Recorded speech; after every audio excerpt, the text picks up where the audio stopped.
বলেছেন, আমি মেরাজের রাতে যখন গিয়েছি তখন এক শ্রেণীর মানুষকে দেখেছি, ওদেরকে শাস্তি দেয়া হচ্ছে। কি শাস্তি? জাহান্নামীদের রক্ত এবং পুষ ওদেরকে খেতে দেয়া হচ্ছে।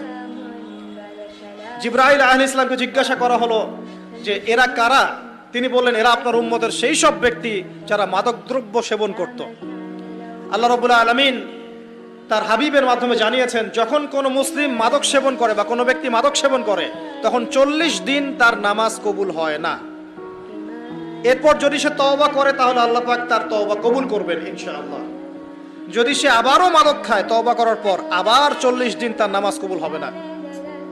যদি সে আবার তওবা করে আল্লাহ পাক আবার তাকে মাফ করে দিবেন। যদি সে আবারও মাদক খায় আবার 40 দিন তার নামাজ কবুল হবে না। তারপর যদি আবার তওবা করে আবার আল্লাহ তাকে মাফ করে দিবেন।